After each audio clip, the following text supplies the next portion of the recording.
Matrix तो कल एक बहुत बड़ा टेस्ट कंडक्ट किया गया है, जिसके अंतर्गत डीआरडीओ द्वारा प्रोजेक्ट कुशा की मिसाइल या फिर इंटरसेप्टर का टेस्ट किया गया, जहां पर इसकी फर्स्ट फ्लाइट में एक इलेक्ट्रॉनिक टारगेट को इंटरसेप्ट किया गया है, जो कि हाई स्पीड और हाई एल्टीट्यूड में फ्लाई कर रहा था।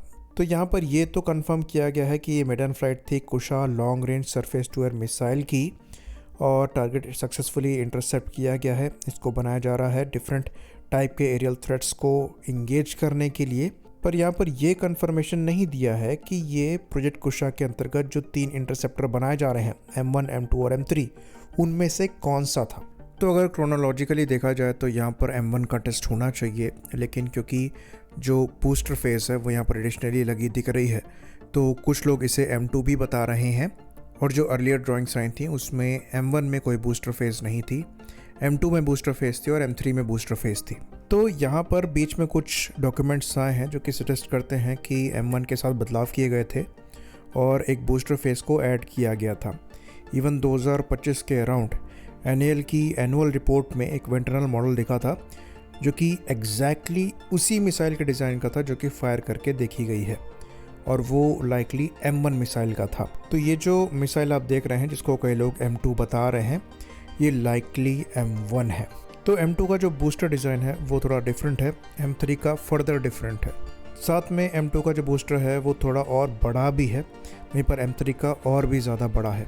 तो ये जो मिसाइल फायर करी गई है, इसकी मैक्सिमम रेंज 150 किलोमीटर्स की है। वहीं पर नेक्स्ट ईयर जो M2 का टेस्ट किया जाएगा उसकी मैक्सिमम रेंज आपको 250 किलोमीटर्स की मिलेगी, और M3 की जो रेंज है ये 350 किलोमीटर प्लस होगी, जो कि 2028 या फिर 2029 तक टेस्ट करी जाएगी। बाकी यहाँ पर सवाल ये भी उठता है कि किस टाइप के रडार सिस्टम को यूज़ किया जाएगा।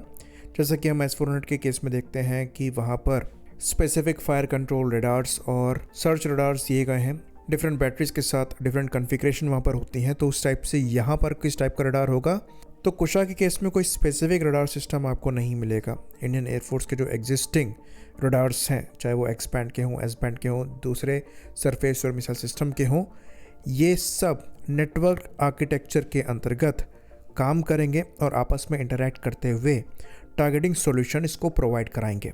इवन यहाँ पर एवैक्स का भी इस्तेमाल किया जाएगा। तो ये नेटवर्क आर्किटेक्चर में पूरी तरीके से एम्बेडेड होगा।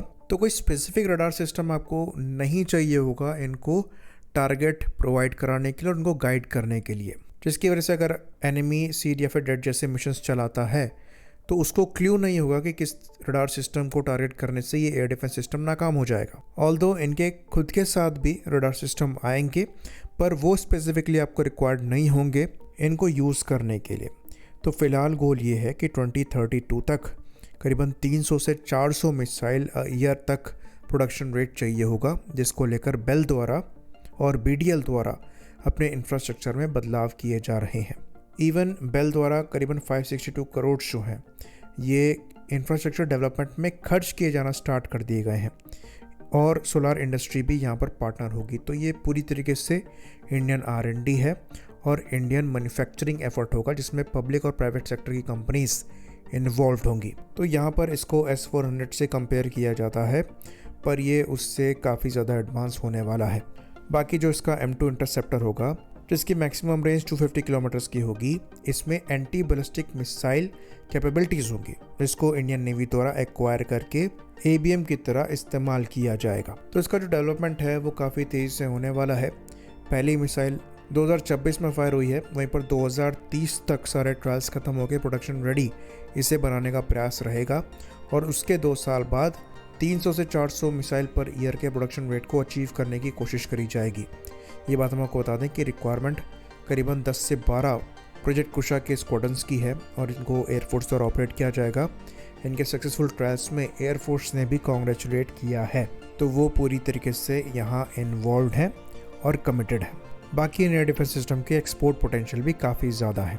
साथ में ये हमारा डोमेस्टिक सिस्टम होगा, तो इसका प्राइस हम S-400 के मुकाबले कम रखने में भी सक्षम होंगे। आई होप इन्फॉर्मेशन यहाँ पर क्लियर रही हो। इसी बात पर इस वीडियो को भी हम ख़त्म करेंगे। लाइक करिए, सब्सक्राइब करिए। जय हिंद।